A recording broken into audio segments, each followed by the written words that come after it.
Round two. All right. I'm so pissed. Like I'm just so angry right now. And I don't know why. Maybe it's just some latent anger that I'm taking out on my cat, but damn. Just spent too much on the McGregor fights? Yeah. All right, here we go. Welcome to We Are Libertarians. Am I? Yeah. Welcome to... It's happened so many times that I have 3 recorders running. That's not even a joke.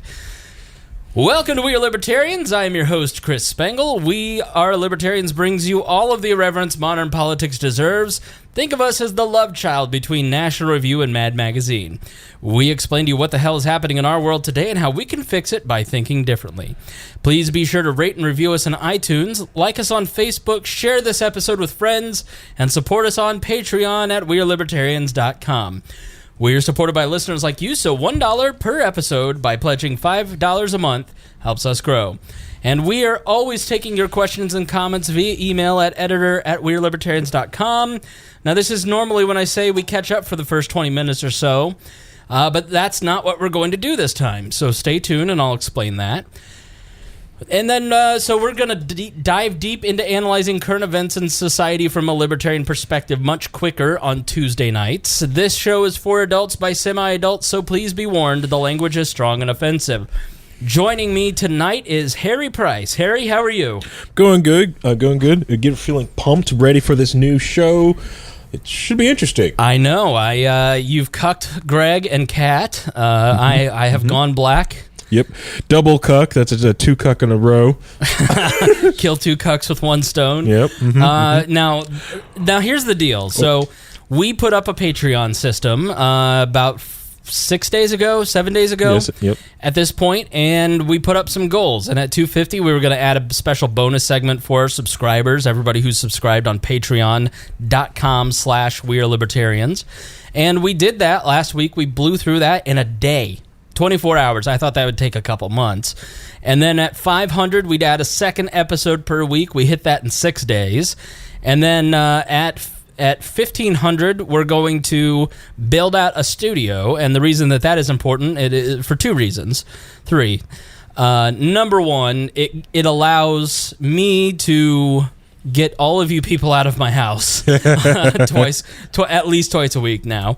And second, it gives us better internet. Mm-hmm. Harry, you have been railing against my internet for years. Yeah, it's awful here. You can't get, if I could get 25, down and up here, it would be a godsend. But no, we're back in 18, which is fast for 2008. Yeah, we got 18 down and 2 up, and the up is the important part for the live streaming, and so we want to give a better live streaming product, and it'd allow other people to use the studio, and we could make a little money by renting it out. So that is our next goal at 1,500, and we thank everybody who's joined. It really has been amazing. And so I am, Harry, the dear leader is a man of his words, if nothing else. Yeah. A man of letters and a man of his word. And so you and I talked, and it's not that Greg and Kat don't want to be here. Right, because they want to be here. They want to be here. And they will on Tuesday nights occasionally. It's just that to do this on a weekly basis is a lot. I mean, we all have full-time jobs, and I'm just more insane than everybody else. And I obviously am the father of We Are Libertarians, so I will be hosting the shows, but doing show prep for Greg when the level of research that he does. I mean, it's intense. And so I was sitting there thinking, okay, if we do 2 shows a week, I don't want to bog people's feed down, because the quickest way to lose an audience when we're growing by 1,000 a month is to overwhelm them with content. And I don't want to give people too much, because people already resisted another show just because it's too much. I can't get through the show. I've got other podcasts I want to listen to, and I hear that. But I also think that a second show for us to grow is necessary. And we also have so many people involved in We Are Libertarians here in central Indiana, around 20 people, that, Harry and I have talked about this in the past, that Harry's got things that he wants to talk about. Right. Yes. You know, other cast members want to get in on the action. And it's hard with one show a week. Correct. It's hard with one show a week, and when you put on 4 or 5 people, you don't get to do that complete deep dive because Greg does it every week, so you don't want to step on Greg's toes because, like, you know, Greg's been working on that show all week long, so he's ready to go. He's ready to jump down on something. And also when you want to bring up a different topic, you know, I want to go down just a rabbit hole than other people does, or I have a different angle at something than everyone else. And if you have 2 different people on the show that have completely idea what the heck you're talking about, so if you stir down there too much, you know, you just kind of like let them out with no content. Right. So so I looked. Harry is definitely somewhere between a regular castmate and one of the rotating guest hosts. And so it just makes sense that Harry would be my Tuesday night co-host. Yep. Ebony and Ivory. Ebony and Ivory Tuesday nights in the Velvet Room. The audience loves Harry. I love Harry. Harry only mildly annoys me. But listen, that's a compliment because most people annoy the fuck out of me. Sweet. I only had to yell at Harry 2 times before we started the show tonight. I don't remember what for, but hopefully I didn't hurt your feelings. Let's see, it was one I was complaining because you put raw meat on the top of your fridge. Right. And I had to talk to you about that. And I had to explain to you why that, you know, that's a food safety concern. He EPA'd me in my own home, and I just said, Harry, shut up. Let's see, and the other one is because I showed up on time for the show. You showed up 20 minutes early, and you know that I don't like that because I was studying, I was trying to get things done, and then I've got to entertain, and I was just like, you know what? I hope you got the message that I was reading. I was half paying attention to you, half studying for the show. You know, so I hope I didn't offend you, but I hope I offended you just a little bit. No, I showed up on time for the show. I think that's the perfect time to show up. I'm the one man that has a black friend that shows up on early, 20 minutes early. Meanwhile, I'm 30 minutes late for everything. So think of this as Raw and SmackDown. Now, on Tuesday nights, we're going to record, on Thursday nights, we'll continue to do the exact same thing we have always done. And Tuesday nights, we're going to go back to kind of what we used to do in the very early days of We Are Libertarians. You know, the show has evolved into something much different than what we did 5.5 years ago, as any show will. Thursday nights will stay exactly the same, but Tuesday nights will be an hour long-ish. We're going to try and stick to an hour, and we're going to try and cover a bunch of different subjects, a bunch of different news topics. You know, for instance, we're going to talk about Houston. We're going to talk about Joel Osteen, North Korea, Storm Warning being closed down, and Ron Paul being demonetized by YouTube. We're going to move quick. We're going to give you facts. And essentially what I want to do with the Tuesday night show that will air Tuesday night for our subscribers, the people that pay for $5 and up on Patreon will get it as soon as we're done. I will rip it. I will put it up there for you guys, and you'll get it before anybody else. And then Wednesday morning, everybody else will get it. Wednesday morning, afternoonish. And then on Thursday, we will record an episode. Everybody who's a $5 and up subscriber gets the episode Friday. And then everybody else, the rest of you freeloaders, will get the episode Monday morning. And here's why I'm doing that. First off, we got to pay for this thing. There is no such thing as a free lunch. And when I say you listeners that are freeloaders, I mean it. And I appreciate everybody that listens to this show. Everybody is so gracious to us in sharing it. But it does cost about $500 a month to run. And if I have more resources, there's more stuff I can do. There's, for instance, I talked with a digital marketing guy today about building out a quiz that you can share with your friends, and then it will kind of walk them through the steps and help get them more towards libertarianism. More of think of like a 21st century version of the world's smallest political quiz. I need money to do that. I'd love to do a mobile app. I would love to do so many more things to help you spread the word about libertarianism and this podcast, but we need resources to do it. And so the more you invest in us, the more tools I'm going to give you, and the more content we're going to give you. And so that's what it's for. And I'm trying to incentivize you to invest in our show by delaying the content a little bit and asking you to join in. For instance, if you're in the nobility, 10 and up, you are watching us on live stream right now, you get it as it's happening and can participate and interact with the host while the show is going on. So that's what we're doing. And this show's going to move quicker. It's going to be, like I said, an hour. It's going to be usually Harry and I, and we're going to do a couple things.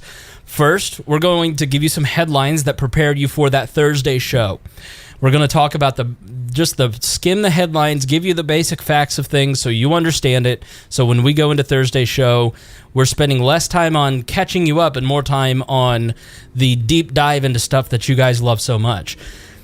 Second, we're also going to do some interviews here. We Are Libertarians typically has not done a ton of interviews, but I think it's something that you'd like to do, and I don't mind doing that. Yeah. So, and Wall has done it in the past. Right. We've had different libertarians on and talked to them, or just different people and aspects, or basically the namesake of the podcast. We Are Libertarians, just interviewing other libertarians, just doing what they're doing best, or just finding libertarians out in the wild. Yeah.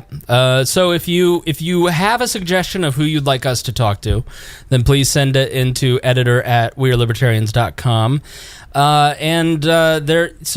Interviews and kind of just a skim of the headlines and some things that Harry's interested in. And so congratulations to Harry for being elevated to a part of the cast of We Are Libertarians. Yeah. Don't let me forget to have you sign the posters. You get to sign the poster. When I told Kat she got to autograph something, her eyes got big as saucers. So yes, we are, and we will also bring in other castmates and kind of rotate it in and keep the same feel, but it's just going to be a little more truncated and a little quicker than the Thursday show. Yeah. And I think it'll also be, and once we do get the extra space, that will allow Dear Lear to be more relaxed, and it'll help everyone else out, because a lot of us will like to show up, on time for things. He can show up when he shows up to the place when he feels I'm very like, Hollywood, you know that. The other cool thing I do like about this whole aspect of the thing is that with the new group, you really get to hang out with the fanatics of Wall. Yeah. Where it's the people who care, and they care with their dollars, and they care, and they want to see it grow. Yeah, there's already like 40. Yeah, there's already like 40 people in that group. It's amazing to me, and it's humbling that we've built something over 5.5 years that so many people have responded to. Yeah. So yeah, that is. But again, going back to the old formula, if you listen to the first 50. Our goal was to get done in an hour. We chit-chat for about 5-10 minutes at the beginning, and then we did 3 topics. Yep. And that's kind of what we're going to stick to. And so that way we're not overwhelming you with content, but we're also giving you a little bit extra and kind of going a little deeper. So, yeah, so please, partner with us. I'll sound like Joel Osteen here. Partner with us at wearelibertarians.com. On the right, there's a Patreon button. And you get all kinds of goodies. Go check it out. So let's get started. Harvey is probably... This is our first story tonight, Harry. Harvey is a massive storm. We are recording this on Tuesday night. It just stopped raining. It made landfall on Friday above Houston and East Texas.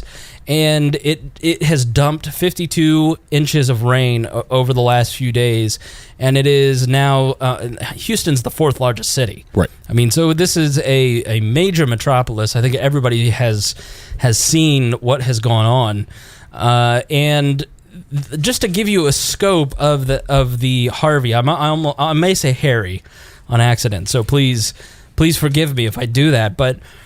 Texas state climatologist John Nielsen Gammon uses a metric called Mississippi discharge, which is basically how much water discharges. Are you laughing at discharge, Harry? Yes. This is supposed to be the professional version of Weird Libertarians.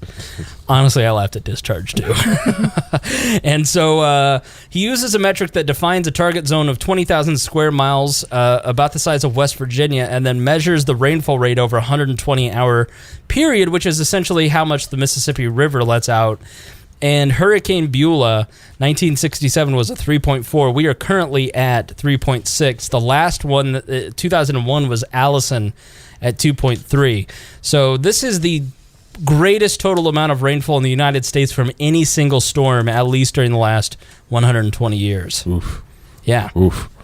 It's Tropical Storm Allison, which hit the same region, essentially, was the costliest tropical storm in history at $5 billion in damages. This will far surpass it.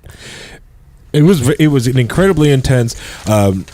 Myself and the hundreds to 200,000 of people that were watching all the Facebook live streams watching this hurricane. Yeah, you were telling me about that. Yeah, if you got on like the Facebook Live, you could get on the map and go into people's live stream in Houston. Have people trying to just go through it. I was watching this guy named Joe go through it. He was a storm chaser out there in the Houston area, and he was describing and watching the storm come in at the car wash, and hashtag Blue Shed.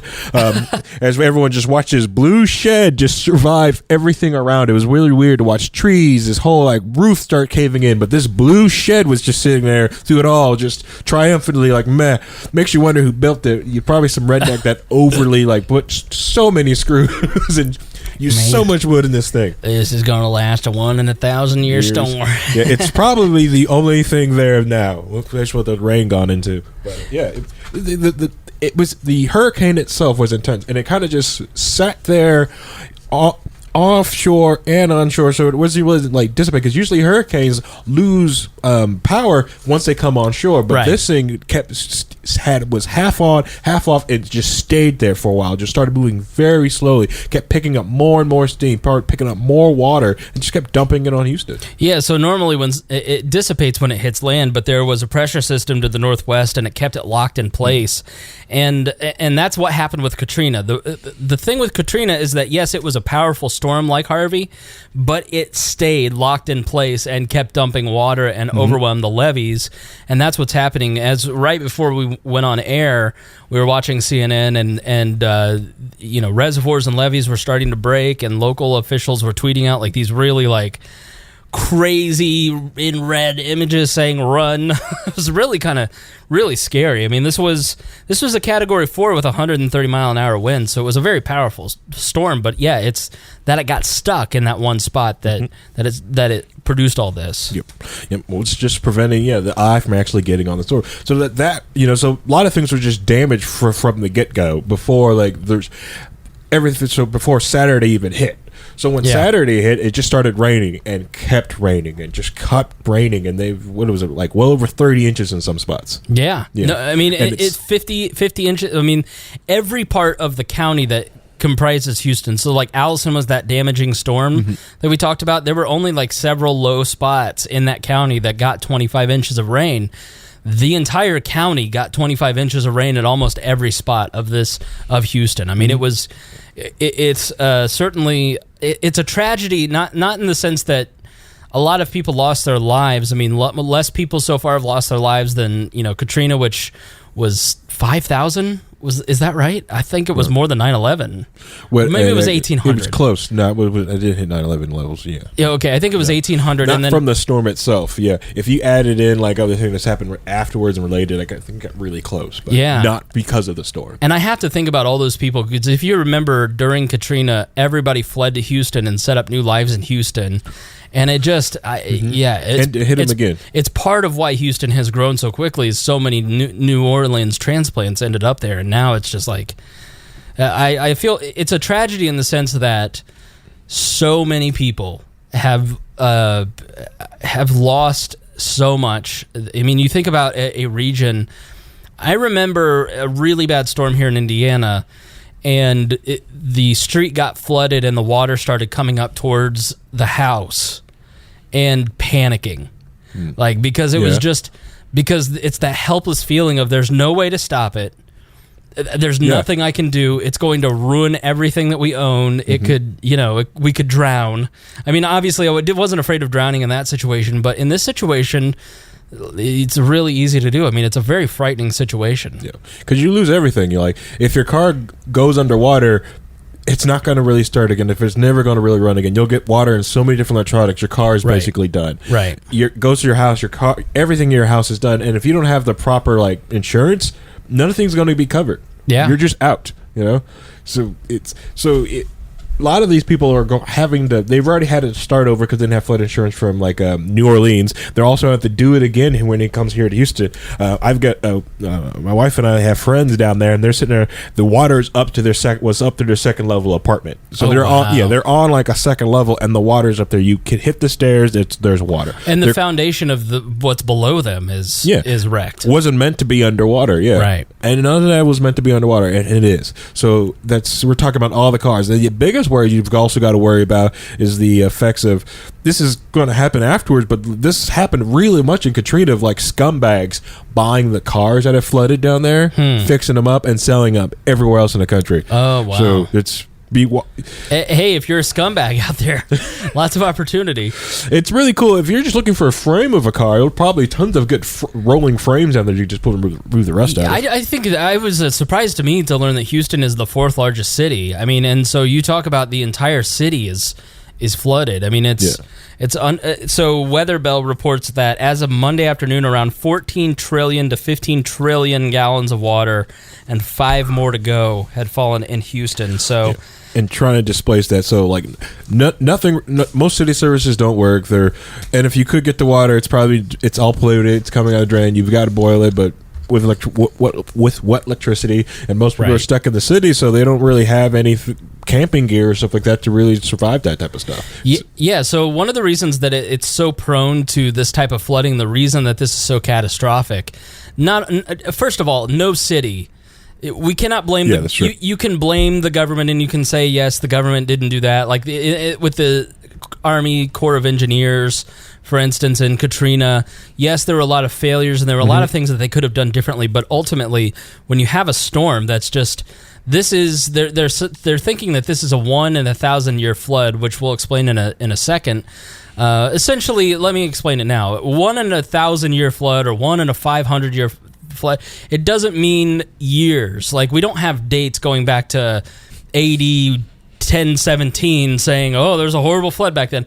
No, what that means is that it's a 1 in 1,000 chance that a storm like this could hit. I mean, so the odds are that 1 in 500 that you could get a storm like this. So it's very rare. So that's how insurance adjusters measure it, but they don't measure it in years. Okay, they measure it in odds, and this is just a freak act of nature. I mean, this getting locked in place and dumping that much rain, there is no city on the face of the earth that is prepared for this. Yeah. And Houston was especially susceptible to it because it's flat. So this is Houston is a flat city like a pancake, and the water just has nowhere to go. If it's not tilted, it's not draining out. And secondly is the building practices of Houston. So did you ever see Treme on HBO? No. Okay, Sorry. So Treme is a great show. It's by David Simon, who did The Wire and Homicide: Life on the Street, and it's about New Orleans after Katrina, the year after Katrina, and it's kind of about the rebuilding of the city. And there's this one, mover and shaker who tries to get into ripping off the government for building contracts, and he ends up in Houston because he figures out that in Houston he can make way more money because there's no it's the Wild West of building permits, and you can pay anybody off, and it was rapidly expanding. There's no income tax there, and so Houston was just this massive buildup. So instead of rebuilding New Orleans, he ended up going to Houston and helping all the people who left New Orleans build there.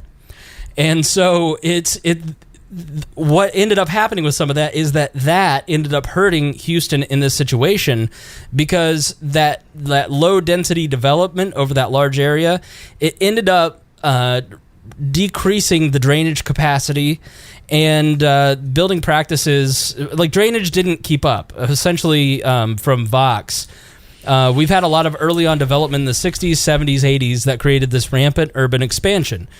Drainage didn't keep up. It's a developer-run community and city. This means concrete has gotten priority over maintaining green space where vegetation and soil can soak up the water like a sponge. And this from in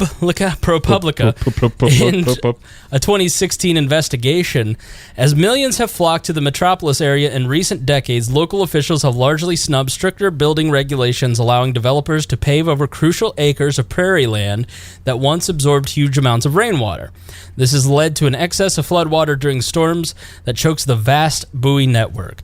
So it again, it's a freak thing, but it also could have there could have been less damage had they had a little more thought into what they were doing. They overbuilt the city. Unlike because Indianapolis gets lucky because of all the rivers and creeks around it, because Indianapolis is almost kind of the same way when they started building everything through Unigov. Right. They just kept building crap. But so there's no green spaces forever there. They built too much, so the water really has nowhere to drain or anywhere to go. But what I wanted to get to it was, sorry, I'm reading this funny comment from Rick. Kind of just threw me off. Just said, build the... Rick got this comment on it. It says, like, follow the Ewoks and build in the trees in the comment section. It's like, I don't think there's enough trees in there. So, so the developers have gone through there. They've gone through the city. They develop everything. They've got over there. So the water really has nowhere to go. And they basically have the drainage problems just like Indianapolis, but we've won through it because we've got all these rivers and creeks. Right. Yes. Sorry, my mic was off, so I didn't rustle the papers too much. Oh, okay. But exactly. I mean, even though we are not for central planning, there does have to be some common sense. I mean, if you get rid of all the things, it's like why we have wildfires. Wildfires are naturally occurring, and when environmentalists don't let us clear out the brush, wildfires get worse because nature just will naturally clear out the brush with fires. Correct. Yeah, they'll clear out the brush, or if the trees are too close together. Right. That's most logger or most tree or paper companies. They make sure they cut enough trees down and keep the trees separated. So when those wildfires happening, the tree farms, they're fine because they've got so much gap inside in front of them. Yeah. Interesting. I didn't know that. Privately owned tree farms. Right. Who will grow the trees? Yeah. So the other thing that's been discussed in this is evacuation, which I went into a libertarian rage as I was watching CNN today, and they were like, "Did the mayor of Houston make the right call in not having people evacuate?" And I'm sitting there thinking, if a hurricane is headed to me, I'm leaving. Yeah. Like, I'm not attached to my stuff to the point that I wouldn't. I don't know. I mean, my grandparents went through a hurricane; they stayed. I don't know that I would have.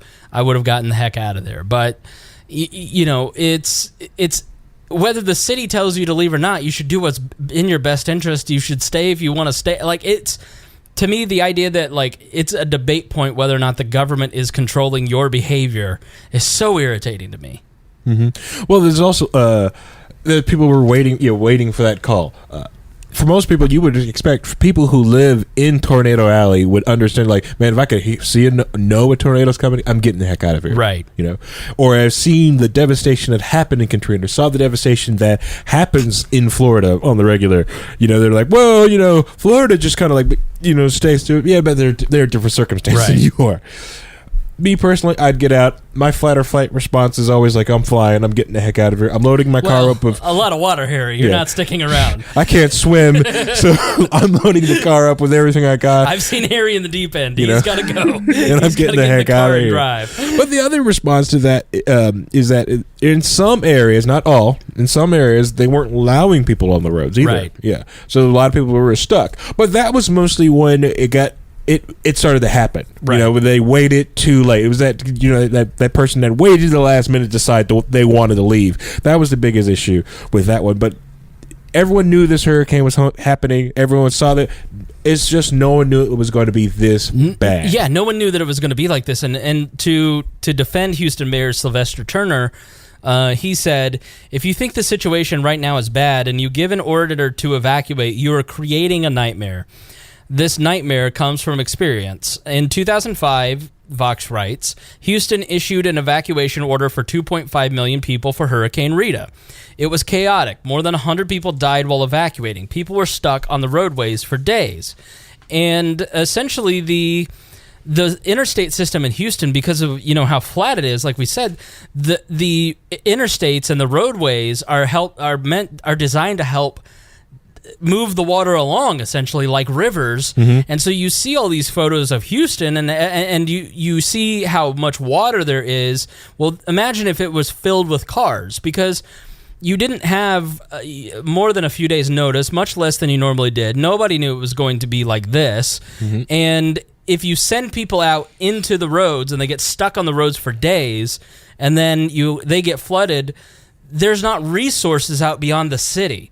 Right. And so you keep them in the city because then you have more resources, you have a higher concentration of people who have boats, and you're able to control the situation a little bit more in this. So it's... And there's supplies at their houses. There's food at their houses. Exactly. There's canned food. There's enough of them there. You're not going to have that. No one's going to think they're like... Majority of the people do not have a bug-out bag in their house for floods or whatnot.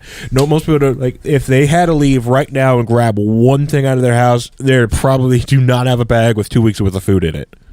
And filters and water filters and stuff. Water filters on their faucets, right, Harry? Yeah, water filter, the faucet, shower. I'm almost as close. I almost accidentally put a water filter on my toilet. Make sure. Just in case there's some splash up. You don't want some fluoride in your asshole. Yeah, I actually almost did that in an accident. I was downstairs in the basement putting a filter on it. I almost grabbed the water line going to the toilet. You tried to pitch before the show a conspiracy show with you and Galt, and I quashed that. And I was like, listen, we can entertain them occasionally and debunk them on the show here, but once you have a conspiracy show on your network, you're in Alex Jones territory, and you were very offended by that. Yeah, very. I just got the documents, and I just want to release them. And also with the cars on the road, it also becomes a very dangerous situation because regardless of what you see in the movies, cars don't sink that fast. When you see a car sink really fast in movies, there's so much concrete in the gas tank. Yeah. There's so many holes drilled in the thing. Cars float, not for long, but they float until they fill up with water. Your tires, guess what they're filled with? Air. Right. Well, we just saw of the 9 people that have died, 6 of them were in one family. It was two 80-year-olds and then 3 preteens who were washed, and another teenager who were washed away. They were trying to drive. They ended up getting swamped by flood waters. The driver ended up living. He was the older uncle. And he survived, but the other 6 drowned because they were trying to escape too late and got caught in the floodwaters. And I mean, when you have these flash floods, this is not something.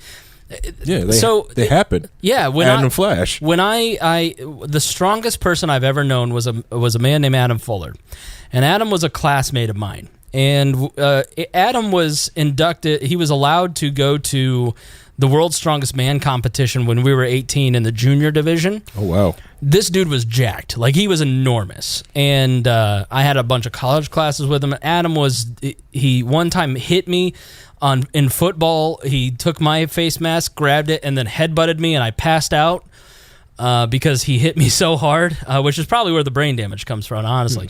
But this guy, I'm not joking, was probably 260 of pure muscle and 6'1", just a big dude.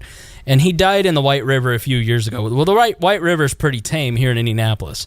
And he was fishing, and he got his foot caught in a log, and then a flash flood happened, and then he drowned as he was fishing. And I just thought to myself, the power of water is amazing. Here's a man who was the strongest person I have ever met, who it would have been no problem to lift a log, and he couldn't get out, and he passed away. So you have to be really careful about what you do, and I understand the people who stay. I mean, I get that why you'd want to stay, because it's safer where you know your environment, and you can control your environment and deal with the situation as it arises. The worst that can happen is that you have to get on your roof, right? And then wait for the helicopter. So. Which you could still, like, if you want, you could sit there, take a scuba dip into your back into your kitchen, grab some cans, get back on the roof, right? you could start a small fire on your roof. Who cares? Right. Your house is destroyed. Me and Muffins, because Mittens is staying underwater because she's on my nerves today. She's locked in the bedroom because this is the second time we had to start the show. She pissed me off. So last night I'm on Twitter, or actually it was yesterday afternoon. I was at work and I was going on to the work Twitter to tweet something, and I saw that Joel Osteen was a trending topic, and I thought, well, that's weird. And so I clicked on it, and it was nothing but hate towards Houston pastor Joel Osteen. Now, Osteen runs the largest church in America, and he has the old Houston Rockets Stadium, and it's a 16,000-seat church. It is absolutely massive, and he's basically he preaches the secret and motivational that he does really like biblical gospel. Like he's not a Benny Hinn type. He's not even, I wouldn't classify him as a prosperity like Greg and I love him. You listen to Joel Osteen and you feel happy and you feel confident and you feel ready to take on the world, and he's just not like he's just like a motivational speaker more than anything else. And he's taken a bunch of shit because he has people just assumed that because he wasn't doing anything, he had closed his doors. Well, none of that was true. And everybody started freaking out on social media. Every anti-Christian and every liberal Christian with an axe to grind started tweeting about this and making it a big deal. And to me, it is the greatest example of, why don't you take the plank out of your own eye and stop looking at his splinter? Because I would guess that if every one of these people who took time out of their day to bash Joel Osteen over an absolute non-story had donated a case of water, the problem would be solved in terms of drinking water in Houston for the next 6 years. So here's what really happened, Harry. Okay, let's talk about what happened, and then we'll talk about why it annoyed us both. Correct, yes. All right, yeah. So essentially, Osteen, according to his father-in-law, who is the spokesperson, Donald Iloff, and he's the church spokesman, and he says, "We never closed our doors. We will continue to be a distribution center for those in need. We are prepared to shelter people once the cities and county shelters reach capacity. Lakewood will be of value to the community in the aftermath in helping our fellow citizens rebuild their lives." Photos provided by the church show standing water in the hallways and parking lot. The church already had a flood wall in place after a previous storm. The church, which occupies the former home of the Rockets, will now be used as a donation center and scheduled to open around noon today. At least several hundred people can be housed on the second floor of the church. The area around the church flooded on Monday, and at least 3 people came to the church for help before they were taken to the convention center, where they had resources and staffing set up to take care of these people. It was about 2 miles away. Houston officials continue to field calls, and then they kind of talk about it. And so I went to Christian Post, which is a Christian news website, sort of, and Christianity Today. Christianity Cancer. What is this? Christianity Cancer. Okay. So let's see here. And they had a story about it was, which is this? This is Christian Post, had a story about the members of the church, staff that were stranded, and at least they write at least 3 staff members at Joel Osteen's Lakewood Church in Houston had to be rescued from their homes, while several others experienced flooding due to the impact of Hurricane Harvey. Trevor and Amy McDonald, who run Lakewood's high school ministry, were among the Lakewood staffers who were in need of being rescued. The very first rescue, the spokesperson, Iloff, says, "The very first rescue I heard of was staff members rescuing other staff members, recalling the Collins rescuing the McDonalds, who have 2 young children. They were up to their waists in water. Another staff member got within 2 miles, had a boat, and took the boat into where they were, and got them in the boat and took them home." And so what was going on at the church and in preparation of the storm? Iloff said that there are currently about 8 maintenance personnel inside the church who have been instructed to let in anyone into the church who needs shelter, but to Iloff's knowledge, no one has come to the church seeking shelter. Now, that in an updated story, we said 2 people did, and then they were taken to the Brown Center. They would have to swim to get there, he explained, adding that there's a flood shelter set up a couple miles down the road. Iloff stated that not only will Lakewood's own missions program be engaging in providing aid and rebuilding homes in the Houston area for years to come, but Lakewood will also partner with Samaritan's Purse, which was set up by Billy Graham's son to help in aid efforts. It's sort of a Christian Red Cross. And so you can sit there and say that how dare this rich man not help people, but they had 8 staff members as of Monday. They didn't have anybody there over the weekend, it sounds like. Maybe they had 1 person there. So they had no resources. They had no staff members. They had no one to help. Right. Nobody could get there if they wanted to. There was a shelter that was fully equipped by the Red Cross in the city and county and state down the road, ready to take people and help people. And now they can. Now they're bringing in beds. Now they can have 200 people upstairs. But at the time everybody was making the criticisms, there wasn't... It would be like the Superdome all over again. Correct, yes. Yeah. There was no staff there, no resources, just having people come just to a building that supposedly was dry. It would make no sense. Right. And there's all these stupid liberal idiots online like posting these videos. Looks dry to me, but they're all posting like videos on Monday after someone has taken efforts to dry things out so people could even get there. And even if they got there, if they didn't have the resources for security, food, water, then it's just a dry place to go. Yeah, and it does nobody any good. Yeah. So it's just the classic example of people wanting to politicize something, having a knee-jerk reaction because everybody else is saying something, and knowing nothing of what they're talking about. Yeah, and that whole community was doing stuff behind the scenes to get that place ready. So when people did go there, they have a plan in place, and it would actually work and function, and not turn into the gigantic or become the rape church. The rape church, yes. You know? And all those people are like, well, what does Harry talk about? Look what happened at the Superdome in Katrina. There was like little girls getting raped in the bathrooms there because it was terrible. It was terrible. No security. It was just a dry place. Yeah, it was just a dry place that they told everyone to go to. And a lot of people have got sick and possibly, have medical conditions just from going to the Superdome that day. Yeah. So it was awful. Because you can't have that many humans there to be able to, like, if there's no running water or place to put poop and pee, the diseases are going to start. It's going to start quick. And it's the same people who worship the altar of the state and sit there and go, post memes on my wall saying, what would you do without socialism now, libertarian?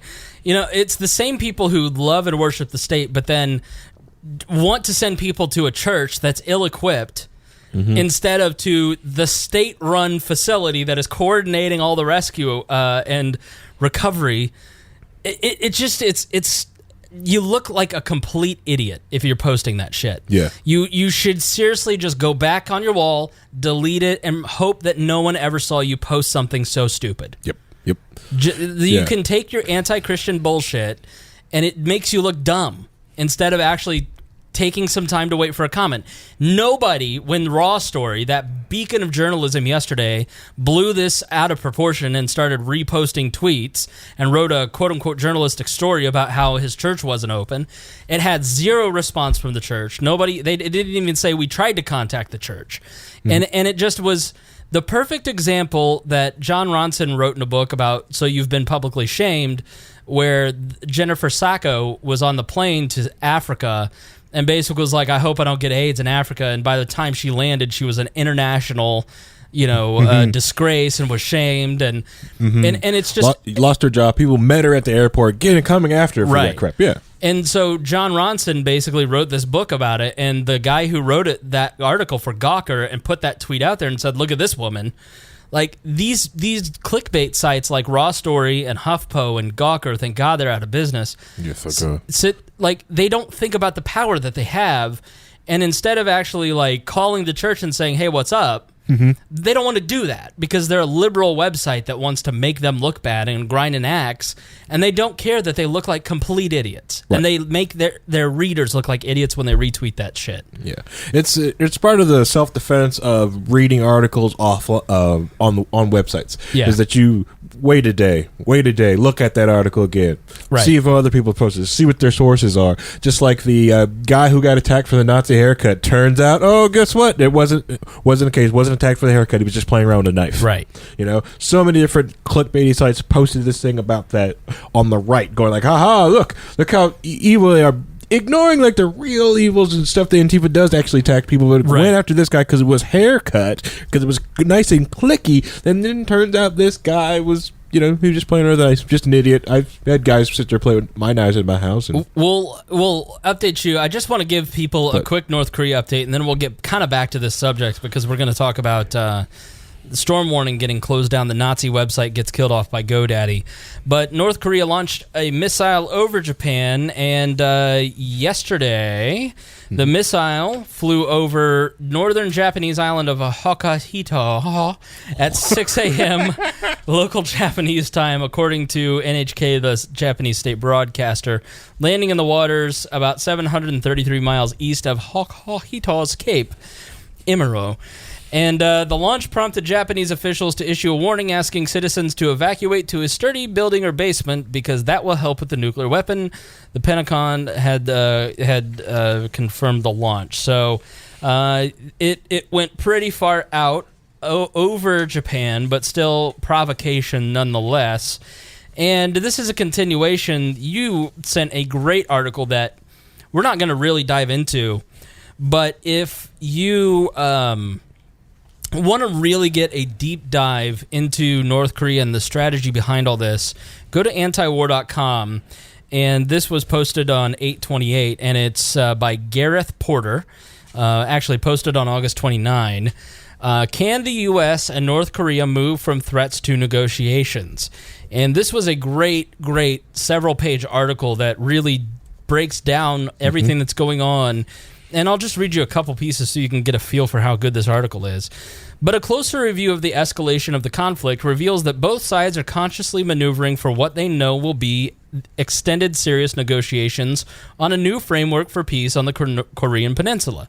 The Trump administration is well aware that it has no real military options against North Korea, and Kim Jong-un regime seems to have sought to use missile launches as signals to the Trump administration to convey not only North Korea's determination not to give in to pressure, but also its hopes to stabilize the situation and to avoid further escalation in the U.S.-North Korea military relations. Those military options preceded the new administration. In mid-2015, there was a paragraph in between there that I skipped, sorry. After a series of North Korean nuclear tests between 2006 and 2013, the U.S. military and South Korean military both adopted a new war plan for the Korean Peninsula, OPLAN 5015. The plan called for surgical strikes on North Korea's nuclear missile sites and command and control facilities, as well as quote-unquote decapitation raids by special forces to take out senior leaders. And then the article goes on to kind of go into more detail about that, which I highly recommend that article. I thought that was a really great find, Harry. Yes, yeah. Antiwar.com is where I go to get my non-Greg related like foreign or like war different articles like that. What are you saying, Harry?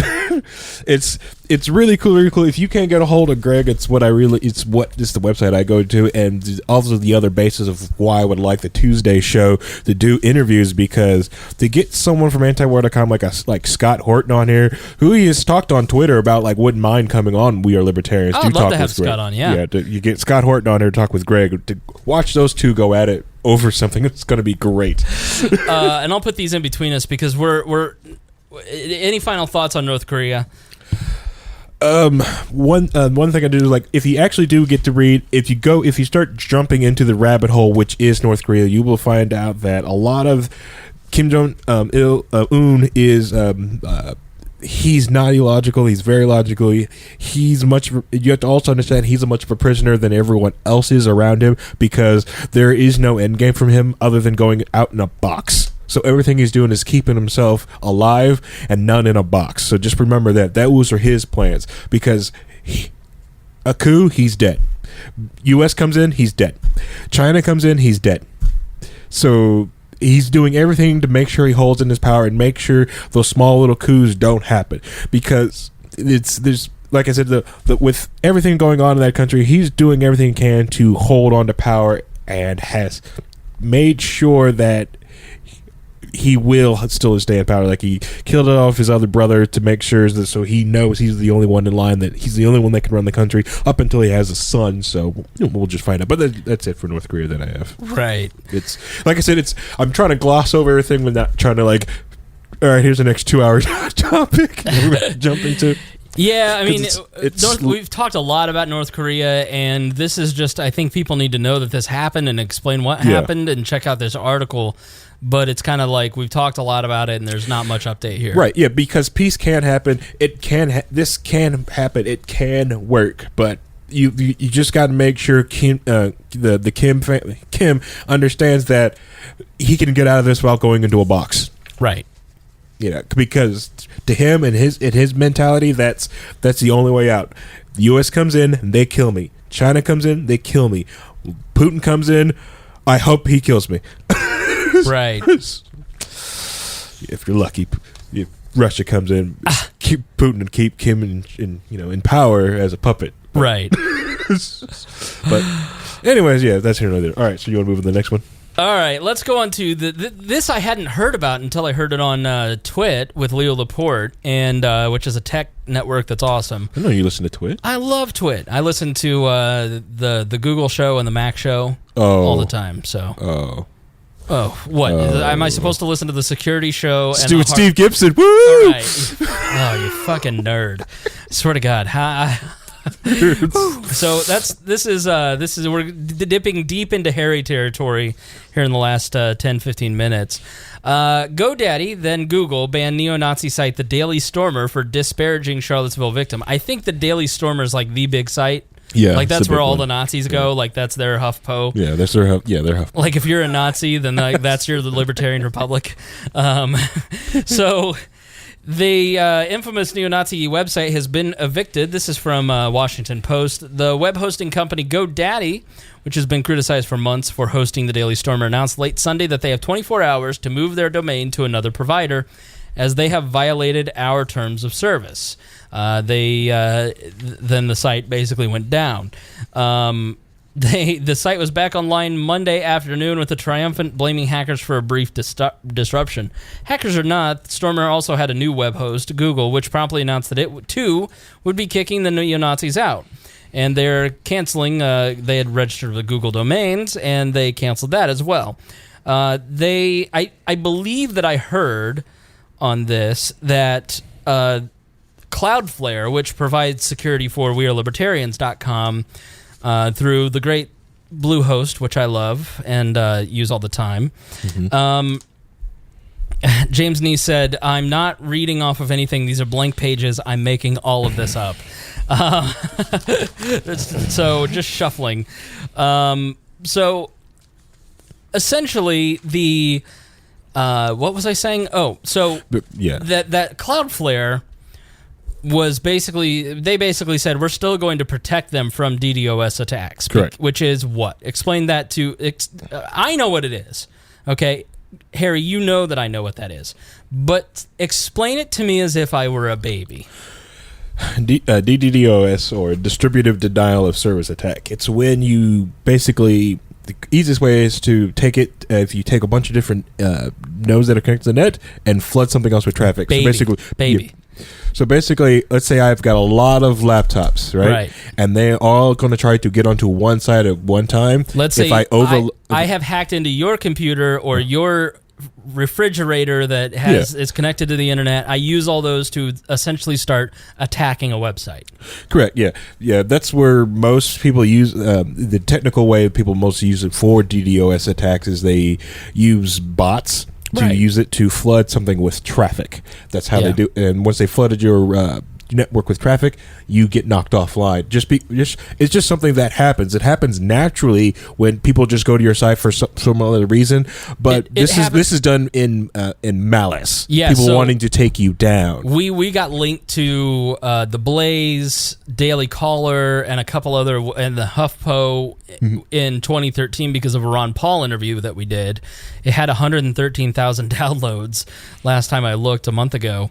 And basically, here James Neese explains it. It's like your website is a 1010 cutie pie, and people get so mad they flood her with like 1 million dick pics until she's forced to log off Instagram for the night, which is exactly what it is. And so our site went down because we couldn't handle the traffic that got sent our way. Yep. Thanks to Bluehost and thanks to your donations, we now can. Yeah. We can handle it because we've been able to upgrade all that stuff. And you too can help stop DDoS attacks by stop buying Internet of Things devices. This is going out to you, Dakota. Internet of Things devices are cancer. They're awful. There's terrible things on the internet. Everything does not need to connect to the internet. Stop it. I'm with you. I don't need a smart refrigerator. Yes. I don't need a smart toaster. I don't need a smart TV. I don't want a smart TV. I don't need a smart wife. Yeah. Yeah, exactly. I'm just kidding. She doesn't need to be on the internet. Oh, she's in the kitchen. Oh, no. So Cloudflare did the opposite of what GoDaddy did, and they basically said, listen, you wouldn't tell the electric company or the water company to stop service to somebody just because you disagree with them politically. And so we at Cloudflare, while we vehemently disagree, we view ourselves as a utility, and we're going to keep protecting them, because if we don't protect them and they're on a shared server, it could take down other sites and infect other sites, and that's not fair to those people just because they share a server that shares, with Nazi sympathy, which makes total sense to me and is a very nuanced, thought out, well-reasoned explanation that nobody will give a shit about because it's Twitter and we're all mad. Yep. Cue liberal screeching, yeah. Because, one, Cloudflare has protected worse. People who actually have attacked people, so they've protected worse. But they did, do some staunch different things on it, because in the past, they have used different tactics like this, or the people will use this stuff like that to go after website with different wrongthink and try to kick them offline, so their wrongthink doesn't get out there in the world. And that's that same tired adage that everyone's like, at first it came for this and I wasn't them, so I shut the heck up. Well, it's the same thing. They and this has been this huge slow progression over the year, and if you've been on the internet long enough, you've watched it. You've watched the federal government go after cam girls so they can't use banks. You've gone after music sharing websites. So there's slowly creep of the government inside of things. So it also got the ISPs and different server hosts. They're kind of scared that they may become after by the government, so I can understand them wanting to drop them off there. Right. Because it may get just pressure from the FBI, like, wow, you got, you've got, the whatever that site's called on your servers. Cool, we want in. We want to see it. But I don't want you in. Too bad I'm in. Right. But the other thing is that GoDaddy and all those places, they own the servers. They can associate which website they want to associate where they want to. Google is not the only DNS, and it's not the only search engine out there in the world. It's one of the most popular and one of the largest, but it is not the only one out there. Absolutely. This whole article talking about them going under and going to the dark web, that just means that the search engines just aren't picking them up. Because if you want to host a website, you just need ability to connect to the internet and allow people to connect to your server, and ta-da, you're online. People can get to that thing. That's how the web was. I would think that Nazis would have a good networking guy that they could build their own server and host their own website. Real German Nazis would have been off anyways. They would have invented the server. Yeah. And this kind of and I want to talk about Ron Paul too, because it kind of fits into these big services are starting to demonetize a lot of these, and we've got few different articles here, but YouTube is now demonetizing videos. This is from the Daily Caller. From content creators deemed too controversial for the platform, and conservatives and independents are being heavily impacted. Yep. The move follows YouTube's announcement earlier in August to catch and flag controversial religious and supremacist content hosted on popular video website Hosting. Now, I will say that We Are Libertarians post to YouTube. We post the video of all these episodes, as well as clips occasionally, and we've had several of our videos out of the 500 videos that we've got up there have been flagged and unmonetized. Because we were having a discussion about white supremacists and it had, Klansmen or whatever, and they didn't listen or watch the content where we were saying that stuff is bad. They just demonetized the video because of bots, because of AI scanning this stuff. Mm-hmm. Now, I could go back and I could appeal that, but if I do that too many times, then we get on their bad side, and they have us by the balls because YouTube's the world's second largest search engine, and I depend on it for discovery. Now, we've only made like $17. You got to watch the videos all the way to the end for the creator to actually get the money, by the way. Yep. So unless you're YouTube Red. Right, and so we've only made $17, so it's not like it's an income stream for us. Yep. Unlike Patreon at wearelibertarians.com on the right-hand sidebar. But it is scary when you have somebody with the power of Google and the power of the platform of YouTube starting to shut people down. Yeah. Now, granted, it's their property. They can do what they want. They can shut people down from another time. And Google has been known. Google, who owns YouTube, and Alphabet, who owns Google, owns YouTube. So AlphaGoogTube. Sorry, I cracked myself up with my own acronym. All right, so they basically created that platform so everyone likes to go there for video content. When people look for videos online, when you say like, "Hey, there's video out there," just like this, like, "Hey, just go Google it," people just go to YouTube. They're going to go to YouTube to go view this content, video content. So for the last about year and a half, YouTube have been going after independent media and people who have the different think than they do for a while, demonetizing their videos. Make sure your search engines you don't pick up. You will never trend, no matter what you do. There's been several different right wing podcasts that have been on YouTube where they can do this video, they can get up to 500,000 views on it, but they will never hit trending. But Cenk Uygur, with 12,000 views from a crappy iPhone video, he'll be on trending. Yeah. Yeah. And because Cenk is a YouTube partner. His correct think. And that's what it is. So this is from Zero Hedge. The headline, YouTube economically censors Ron Paul, labels videos not suitable for all advertisers. Congressman Ron Paul has joined a growing list of independent political journalists and commentators who's being economically punished by YouTube, despite producing videos that routinely receive hundreds of thousands of views. I don't think that any of us would call Ron Paul offensive or not suitable for most advertisers. Yeah. In a tweet published Saturday, WikiLeaks founder Julian Assange tweeted a screenshot of Paul's Liberty Report page showing that his videos had been labeled not suitable for all advertisers by the content arbitrators. Assange claims that Paul was being punished for speaking out about Donald Trump's decision to increase the number of troops in Afghanistan. I don't know that I buy that, being the reason. The notion that YouTube would want to economically punish a former U.S. congressman for sharing his views on U.S. foreign policy, a topic that he unequivocally qualified to speak about, is absurd. Furthermore, the review requested marking on one of Paul's videos reveals that they were initially flagged by users before YouTube moderators confirmed that the video was unsuitable for a broad audience. Yep. Other political commentators who have been censored include Paul Joseph Watson, who is the British guy on the Alex Jones Show, and Tim Black. I've never heard of him. Yep. Is he one of yours? No, I don't listen to Tim Black. I know who he is, though. I mean black and yellow. I don't mean, black. Right.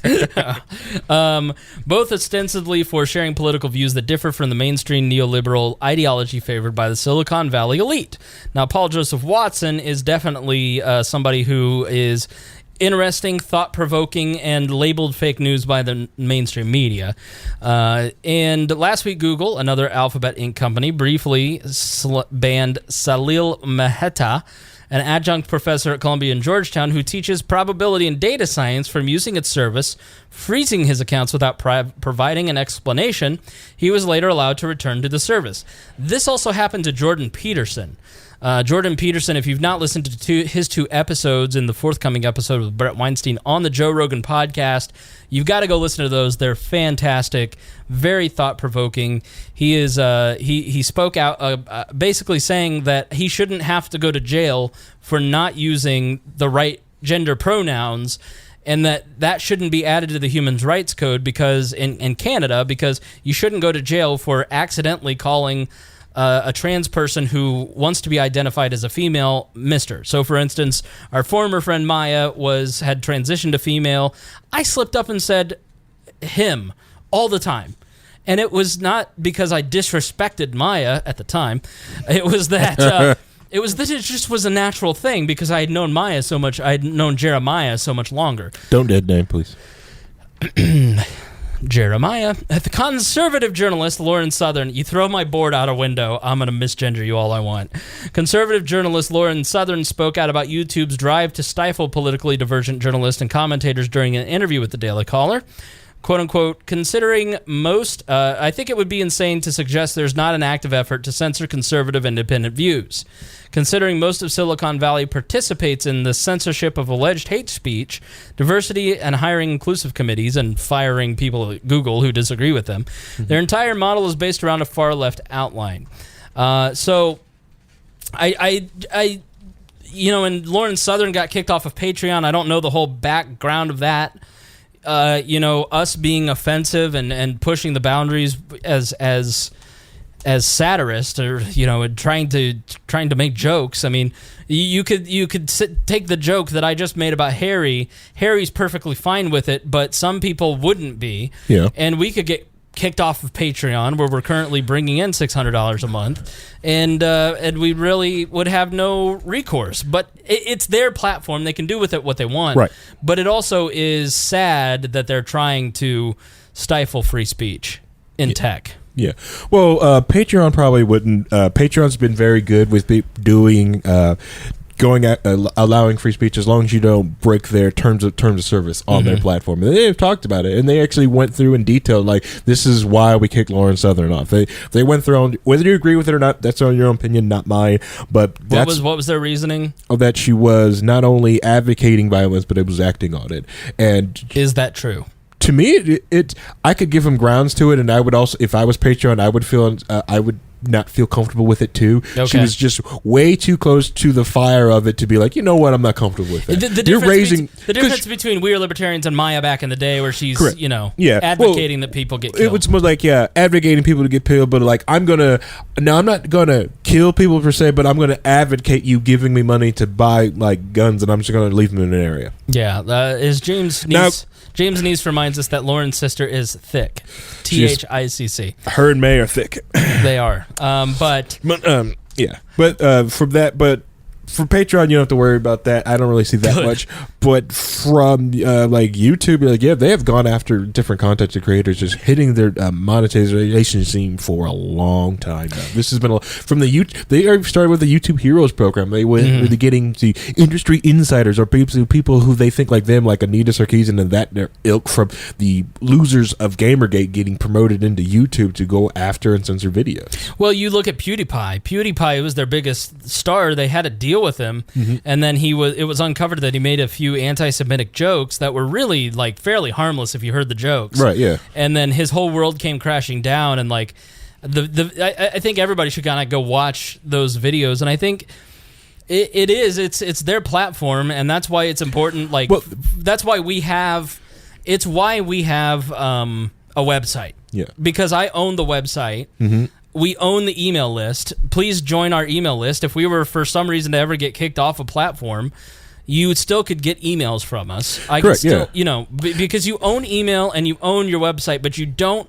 You have to play by Facebook, YouTube, Instagram, Snapchats. You have to play by their rules. Yeah, that's why another reason, like, podcasters don't make as much of the YouTubers as you do, but the thing with the podcasters is that we're so distributed. If something went down, I'll just leave. I'll just go somewhere else.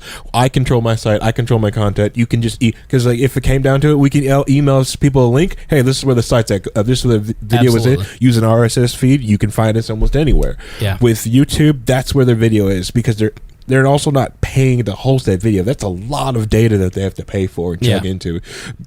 Granted, YouTube is chugging money, but they're making it up somehow. The PewDiePie video, that was a hit piece from was it Wall Street Journal? It was Wall Street Journal. Yeah, it was the old media attacking the new media. Yeah. That's what that one was. That was someone taking something completely out of context to attack new media, and it's awful, and it's brought that rising star down. And now YouTube, what do they live with? Jake Paul? Now, please don't Google or look up YouTube or Jake Paul. Do not feed into the Jake Paul storm. For the love of crap, let it. I'm sick and I'm sick and tired of Jake Paul. Right. Apparently. Oh, it's awful. I prefer Kat's favorite YouTuber, which is somebody named Shane of Shane and Friends. Very I thought you were going to say Shane Dawson. Shane Dawson, that's what God, I wish the YT Watchdog would come back and tell Shane Dawson to shut the heck back up. Freaking hate Shane Dawson, too. He freaking hates Shane Dawson, too. Let me translate that. Watch it. Awful people on YouTube. I look at it and I go, how are we losing to these people? But it's only a matter of time before we take. So please go subscribe to our YouTube channel. Go on the website, wearelibertarians.com. It's all broken right now because I just upgraded our servers and I got to fix it and I haven't had time. But the dispatch on the right-hand side is how you can get our email. And you can always find us there until, MailChimp or ActiveCampaign gets the hint that we're libertarians and shuts it down. But I don't think that'll happen. Then to you YouTube red people out there, thank you for watching. Yes. All right, so final thoughts for this episode. We've covered a lot, Harry. This has been fast-paced. Mm-hmm. Super fast-paced. Yes. Super exciting. Super fun. Even just to play around with the adage of the show and be able to get on here and actually it felt more of like a good this whole episode to me actually felt like the little PMs that Chris and I go back and forth to each other, like, hey, did you see this article? Did you see this real quick? And because it's really, really quick, because Chris is very busy. When I'm at home, I'm very busy doing different projects. So we're kind of constantly just throwing stuff back at each other. So yeah, let us know what you thought of this. Please send an email to editor@. I am sensitive, but so be a little gentle. Constructive criticism from our audience. We always listen to that. We always try to improve the products that we put out.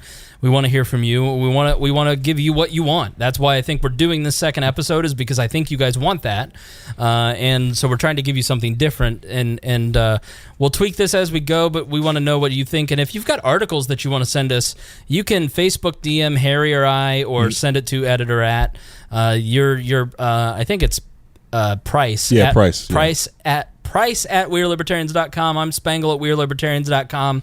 Feel free to send us any articles that you see out there. If there's a news story through the week that you think nobody's talking about and they need to talk about this, then we will certainly throw this into the queue here on our little news recap. So thank you so much for listening. Final thoughts, Harry?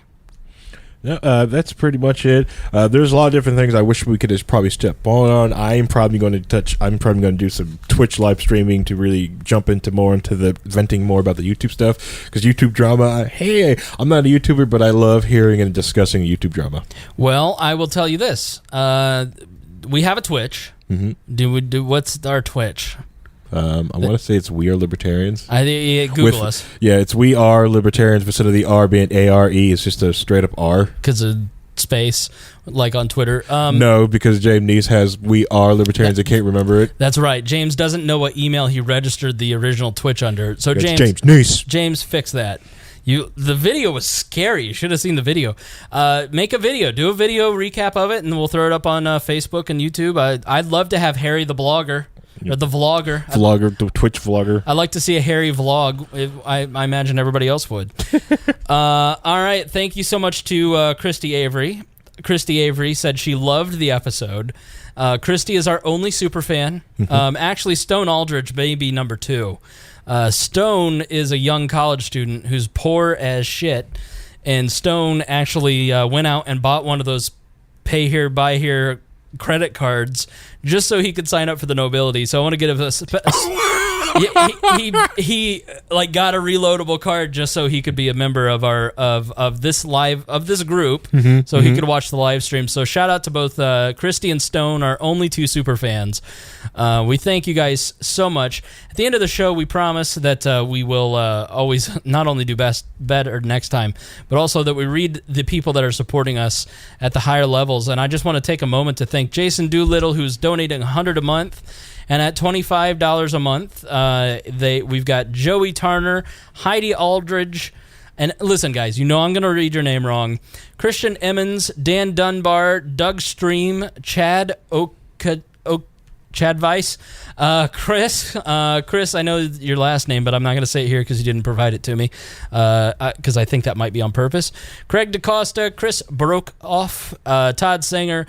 And at the $10 level, we've got a lot of great supporters like Joshua Sexton, Stone Aldridge, Rick Irvine, Zach Felker, Andre Myrick, James Zolads.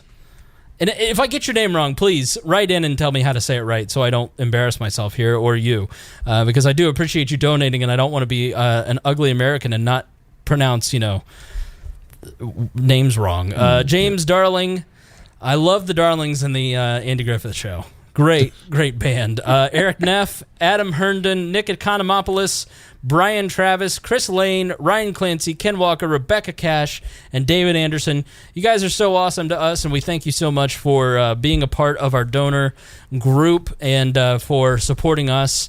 And to everybody who donates at the $5 level and the $1 level, we appreciate that. And we appreciate everybody who listens. We appreciate all of you guys.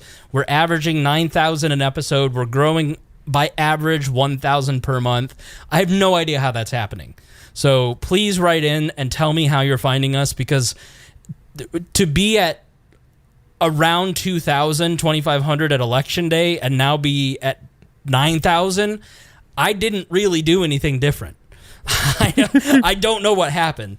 So I would like to know how you guys are finding us, because I want to just start doing more of that. So if you'd let me know, I would appreciate it. We just love talking to you guys, and that's been the best part, I think, of the last week, is that I get to have conversation with the people that are listening to our show, that are interacting. And so you're not only investing in us, you're also getting to communicate with us. And I think, like you said, the group is fun.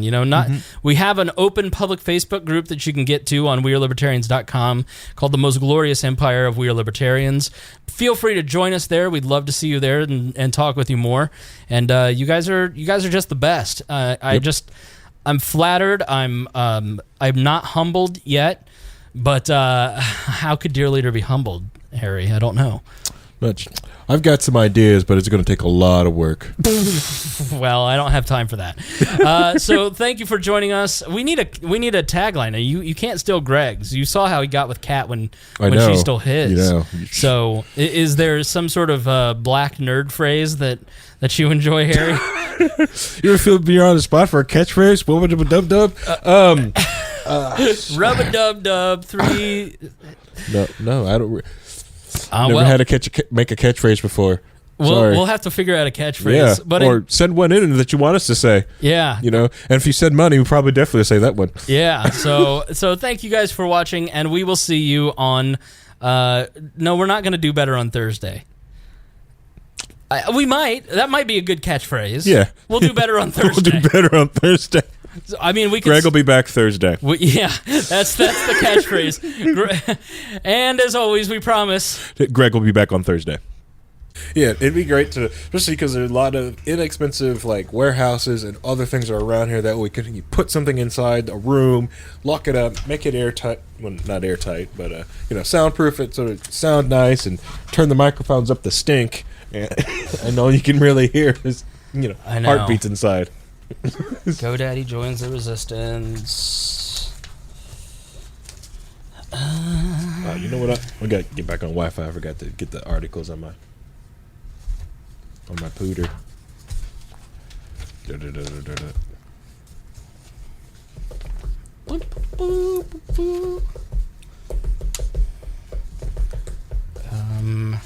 So we're live now? Yeah. Sorry, I know it's not. Oh crap! You know what thrilling. I forgot to do, and I just now realized it. Yeah, I forgot to put the stickers on my laptop that Christy gave me. Sorry, Christy. Oh, really? Sorry, Christy. I may have one wall sticker. Christy graciously enough gave me some stickers to put on my laptop. Nice. I have just been busy, and I didn't get to doing that. I cleaned my closet, organized. I got I got a new storage unit, and so I didn't get the one where Lacey gets a. It's too late. I had already done it. Christy called you a cuck. Ah, damn. You, sir, are a cuck. Not a cuck. I do the cucking. I am the one who cucks. I'm the one who cucks. All right. Messages. Okay. We're just about ready. If you want to monitor the, are you able to get internet without the Wi-Fi? You mean like through? Do you have your pineapple? Where's your pineapple, My Harry? pineapple still uses like internet. Has an internet connection? If that's what you're asking, then yeah. But no. Just if you can monitor the. There is a Wi-Fi. That one time I was sitting there working on it on the computer, and you didn't allow me, and I did like brute force myself into someone else's Wi-Fi here. It's not that I didn't allow you. It's didn't that allow I was me waiting in. to do it for show content. Didn't allow me in, so I had to like break it. I mean, I didn't break in. Poor Harry. I didn't break in. I'm not admitting a crime on. I found a open Wi-Fi. Someone had just had an open Wi-Fi that I was able to get in. Harry, I wish you all had heard what Harry was up to before the show. I mean, he's on subreddits that I can't even talk about. It's wild, man. It's one of my favorite subreddits, by the way. Harry is up to wild shit. He's just like, there's something about Harry that every time he's on, I learn something new about Harry. And Jeremiah is concerned that you don't have your hat on. Did you get it relaxed? That's so glow. I get so many other people when they see me without a hat on. They're like, "Where's your hat? Where's your hat?" Especially like my the Jack Skellington hat, right? Or my Hufflepuff hat. They're so used to seeing it, but it's going to be cold soon. I'll probably put it back on because I get cold very easily. All right, you ready? We should I wish the chat feed. I could keep it here on my computer. Maybe if I just you can on your phone. It's probably easier on your phone. But I want to use eat my data plan. Wall does not pay for my data plan, and they want me to eat it up. Technically, I'm using it for the podcast. I just send my cell phone. Write it off on your taxes. Yeah. Prove that I use it for work purposes. I'm big on write-offs now. I'm a big write-off guy. Yeah. Big fan of write-offs. Ooh, hold on. My RX-7's my sock puppet account's getting likes. All right. You ready?